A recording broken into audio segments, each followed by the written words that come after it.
Hi everyone, it's Dan and welcome to a Wild Space Wild Review. So on this series we're going to be looking at some of the highlights that happened in each month. So we're going to be looking at April. So it's been really warm here in April. The wild space has been really active with birds, we've got insects, and spring is in full bloom, so we've got lots of activity.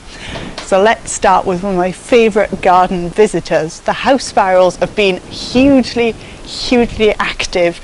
They've been going back and forth the feeders on the apple tree. They've been looking for different food in the ground, but most importantly for gardens, and what they've been doing a lot of, is actually bathing. So sparrows like to dust bathe, so they are bathing in the soil nearby, but they're spending a lot of their time in the large water dish that we provide, or the bird bath we provide for them. So I have two styles up in the garden. We've got a nice deep one for the larger birds, and we've got a shallow one which the sparrows love to bathe in. So this just clears off any bacteria, any mites off their feathers, and allows them to dry, but they have just been loving it. But it's not only them that have been really active this month. The starlings have been going wild in the garden. They've been having their usual feeds around on the suet blocks and on the fat ball feeders. But this month we've added a new feeder to the feeding station, where we've put in the Bempton feeder from Wildlife World.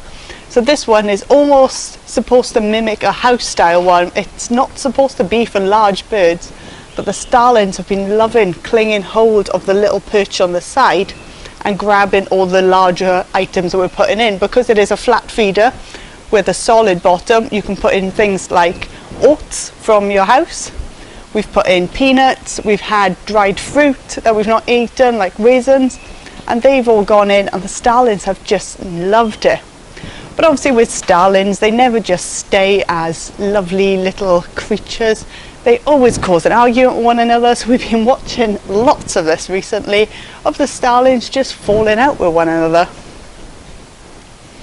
But looking elsewhere in the garden, with our birds, because we have a cat, we've been brushing him every day as his fur's starting to molt, and we've been putting this out into another suet block feeder. And inside of this block it's just been cat's fur. We've put some moss in, we've put some feathers in, and the blue tits, the house sparrows, have been coming back and forth, and they've been pulling little bits of the fur out, and they've been taking this to their nests. So we've not actually found where they're nesting yet. It's quite difficult to spot them, especially with all the spring flowers around. So the trees have really filled in, so it's quite difficult to spot where the birds are nesting. But the blue tits have really been loving pulling all this material out the block we provide for them. But it's not just birds we provide here. As spring has arrived, we've seen lots more butterflies. We've had speckled wood, we've had peacock, we've had small white, we've had holy blue, we've had common blue in the garden. We've also seen a rise in bumblebees, so we've done a lot of work in the garden to provide more wildflowers and more plants for bees, and we're seeing a lot more bees interacting with our flowers.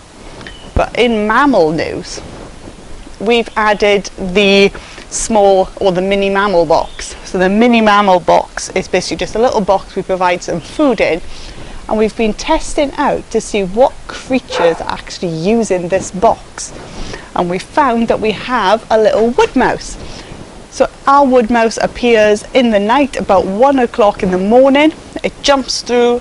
We worked out that it doesn't quite like the hole on the side, so what we've done instead, we've cracked the edge of the box, and it just scutters down the bank. It jumps in through the side, grabs, mainly it loves the peanuts or the sunflower seeds, and then it runs back out, and it does this for about an hour each night.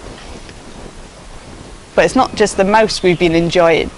We've really been enjoying the squirrel as well. As we're next to a park, we used to see squirrels a lot, but in the past couple of years we've noticed that they're not coming back and forth that much. So instead we've been putting out more peanuts, not in a peanut feeder, but putting out hay feeders instead, and putting peanuts on the ground. And since then we've been noticing that the squirrel is now returning. And the squirrel climbs in through the trees, climbs in through the side, along the fence, and then it jumps down and it takes the feed from either the flat feeders, or it's really been enjoying our ketchup bottle. So this is just a ketchup bottle. We've cut 2 holes in and we've attached a dish to the bottom, and the squirrel has really been loving dangling from the tree and then using its feet to lean forward and grab the sunflower hearts that are provided in it. So that's the only feeder we've got the sunflower hearts in. So we've worked out the squirrel's really enjoying those hearts, and we may start looking at adding some more things for squirrels. So a lot of people don't like squirrels at their feeders because they can cause a bit of a nuisance. But what we've done instead, we've got special areas now for the squirrel. It's on the main tree lower down, while we've got the tray feeder higher up. So the smaller birds are getting to feed and the squirrel is staying on the bottom and it's taking the feed that is provided for him. So it's a good alternative in your garden. If you find you're getting squirrels in your garden, you can provide a separate feeding station with peanuts and sunflower hearts for the squirrels. And then hopefully they'll go to that instead of your main feeding station. So there's lots of activity going on, and we're going to keep developing the wild space over the next few months and hopefully the next couple of years. And later on in the year, we've got some exciting things coming out to help you develop your gardens as well. So if you'd like to hear more about the Wild Space project, of course you can visit the online website, which is danrouse.org.uk/wildspace. You can visit some wild makes of different things you can make in your garden. We've got expert advice on different topics, and we're going to be doing some Q&As as well. But you can always share your footage with us and the Wildlife Trust of South and West Wales. Don't forget to tag me and them in it online, and hopefully we'll start adding in some of your footage to this section. So of May, you can share with us what you're finding in your garden and what you're seeing in your garden, and of course we'll keep you up to date with other stories from the garden, from the feeders to the nest boxes to the mini mammal box and all other wildlife we're seeing in the Wild Space garden. So it's goodbye from me for now, and we'll see you next month.